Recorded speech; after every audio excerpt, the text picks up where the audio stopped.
अब मैं गुजारिश करता हूँ हमारे सियालकोट के बुज़ुर्ग रहनुमा जनाब हकीम अब्दुल वाहिद साहब सिर्फ हाज़िरी के लिए तशरीफ़ लाते हैं। जनाब हकीम अब्दुल वाहिद साहब। अल्हम्दुलिल्लाह वहदा वस्सलातु वस्सलामु अला मन ला नबिय्य बअदा व अला आलिहि व अस्हाबिहि व अज़वाजिहि व बनातिहि व इत्रतिहि अजमईन बिरहमतिका या अरहमर राहिमीन। हाज़िरीन मोहतरम और ख़त्म नबुव्वत का अलम बरदार शदाइयों, गाज़ियों और मुजाहिदों के इस वलवला अंगेज़ इज्तिमा में मुझे नज़र आ रहा है हम भी, दगदगा भी, दबदबा भी, और इससे सिवा कार ही नहीं कि जिसको ख़त्म नबुव्वत के मसले पर ये चार चीज़ें ना हो, दबदबा भी हो, हम भी हो, वलवला भी हो, ललकार के कहें, ज़ोर से कहें, ललकार से कहें, और ये कहना पड़ेगा कि ख़त्म नबुव्वत जिंदाबाद, ताजदार ख़त्म नबुव्वत, अहरार शोबे ख़त्म नबुव्वत, अमीर शरीयत सैयद अताउल्लाह शाह बुखारी, शेख हुसामुद्दीन, मास्टर ताजुद्दीन अंसारी, आगा शरश कश्मीरी, मौलाना हबीबुर रहमान लुधियानवी, पीर मेर अली शाह, मौलाना गुलाम गौस हज़ारवी, मौलाना मुफ्ती महमूद, मौलाना सनाउल्लाह अमृतसरी, मौलाना पीर मेर अली शाह, किस किस का नाम लूँ? ये सारे के सारे ख़त्म नबुव्वत के ललकारने वाले थे। सनाउल्लाह अमृतसरी ने और पीर मेर अली शाह ने सबसे बड़े कज़्ज़ाब मिर्ज़ा ग़ुलाम कादियानी को के लिए मुनाज़रे के लिए तय किया, और बेशुमार मुनाज़रे पीर मेर अली शाह के साथ हुए। हर मुनाज़रे में मिर्ज़ा ग़ुलाम कज़्ज़ाब भाग गया या छुप गया, और मौलाना सनाउल्लाह अमृतसरी के साथ भी बड़े मुनाज़रे तय हुए और उनसे भी वो खुद भाग गया। ये मुनाज़रे बरतानी एम्पायर के मौजूदगी में हुए।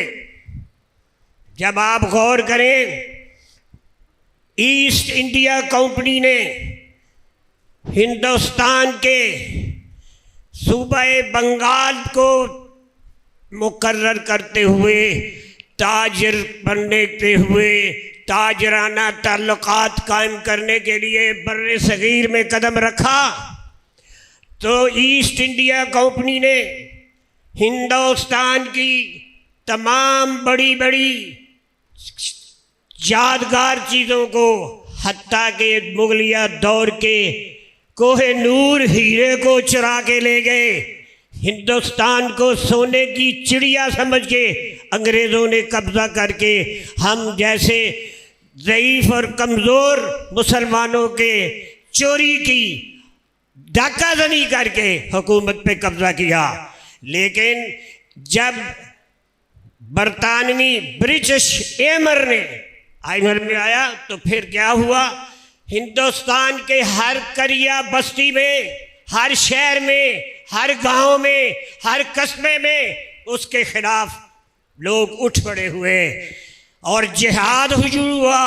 शाह इस्माइल शहीद को भूल जाएंगे? यार जो मुझे कहना नहीं था तो कहना है तो मैं चले जाता हूँ, वो बात भी तो करने देना। मैं पहले ही कहा था मैं सुनने आया हूँ, सुनाने नहीं आया।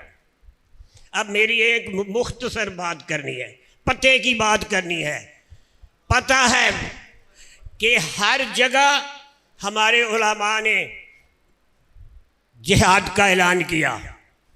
मैं अब और मुख्तसर कर रहा हूँ।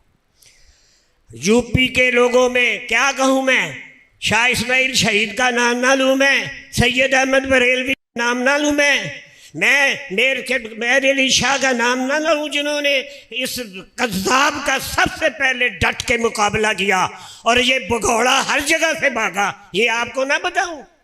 हमारे अकाबिर, हमारे इतने बड़े बोझ हैं, इन्होंने हर कस्बे पे जिहाद का ऐलान किया। एक बात करता हूँ कि लखनऊ के अंदर इन्होंने जितने भी बड़े बड़े बंदे थे उलमा में, उनका एक घेरा बनाया, आगे आग की चिता बनाई और सबको कहा कि जिहाद हराम है, जिहाद छोड़ दो। तो किसी ने भी नहीं माना। उन्होंने कहा, हर एक ने कहा जिहाद क़यामत तक जारी रहेगा। पकड़ा, बोरी के अंदर से बंद किया और आग में जला दिया। वो 10-11 उलमा बारी बारी देख रहे थे और कहते थे क्यों जिहाद हराम है? वो कहते नहीं, जिहाद क़यामत तक रहेगा। उसको भी पकड़ के बोरी में बंद करके जला दिया।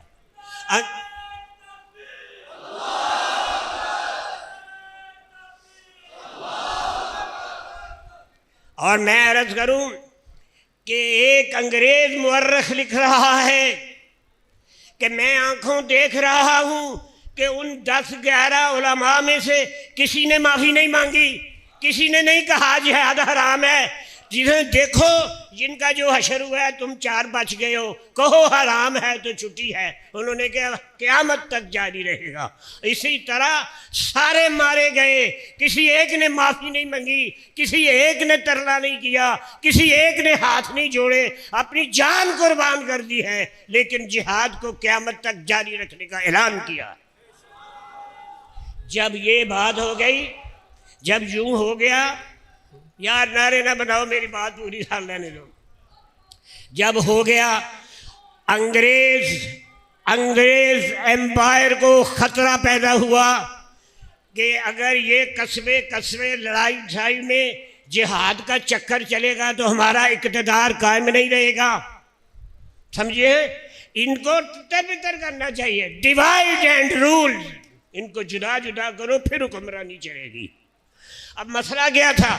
ये मिर्ज़ा कज़्ज़ाब जो है कादियान में पैदा हुआ।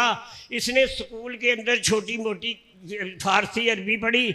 इसके बाद इसे डिप्टी कमिश्नर सियालकोट के दफ्तर में एक जूनियर क्लर्क की जगह मिल गई और उस वक़्त जूनियर क्लर्क का इस माहाना तनख्वाह 7 रुपये होती थी। ये कज़्ज़ाब नबूवत का दावा करने वाला 7 रुपये के बदले डिप्टी कमिश्नर सियालकोट के दफ्तर के अंदर मुलाजम हो गया। उन्होंने सोचा कि हमें ये जो मौलवी सारे आग में बंद करके मार दिए हैं, ये जगह जगह इनके चौक शहीदा, मुजाहिद रोड, गाजीपुर, ये सारे देखे।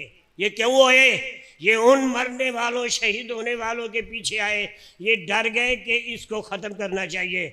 और एक बहुत बड़ा थिंक टैंक, सोचने और कार्रवाई करने वाला इंटरनेशनल में जो है ब्रिटिश एमिर ने एक कमेटी बनाई और कहा कि नबूवत के दौर में किसी को पैदा करें, नबी होने का दावा करे और दावा करने के बाद जिहाद को हराम करे, तब भी इसका इलाज होगा, वरना सारे मन को मार देंगे।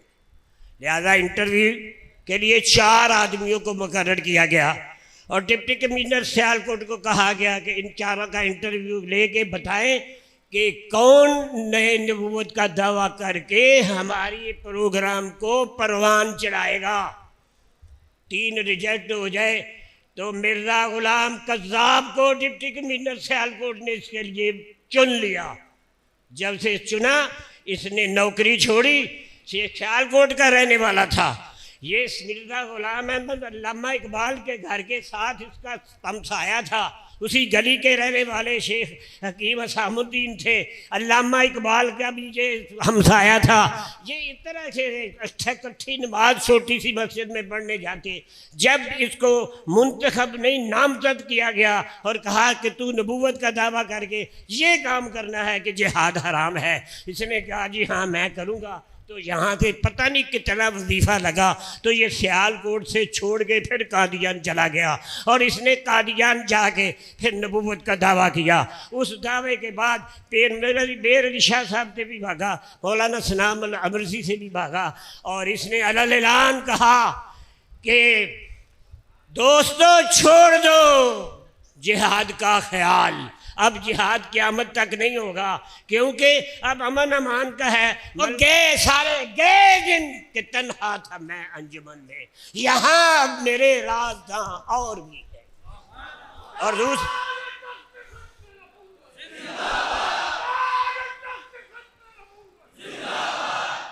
और आखिरी सलमान गिलानी के बाप अमीन गिलानी सैयद अताउल्लाह शाह बुखारी के बड़े मासूम और प्यारे शायर और ख़त्म नबूवत के शायर ख़त्म नबूवत, उन्होंने ये कह के हमें तसल्ली दी है कि क़यामत तक हम मुतमन रहेंगे, क़यामत तक मजबूत रहेंगे, ख़त्म नबूवत तक, क़यामत तक ये दीन की अमान है, दीन की बुनियाद है, दीन का उसूल है, दीन का कानून है, दीन का बर्ताव है और दीन का नस्ल ऐन है। और इसके आगे पीछे ऊपर नीचे सब दीन जो है ये ख़त्म नबूवत पे चलता है। ख़त्म नबूवत ना होगा ना दीन होगा, ना इस्लाम होगा, ना कानून होगा, ना मुल्क होगा।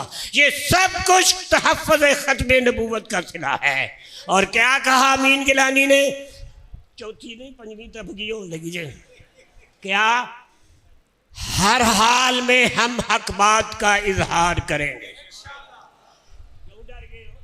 सानू सियालकोटी का ऐसे बुलाया, हर हाल में हम हक बात का इजहार करेंगे। कहो इंशाअल्लाह नहीं, हम हर हाल में हक बात का इजहार करेंगे और ये मिंबर ना होगा तो सरे दार करेंगे।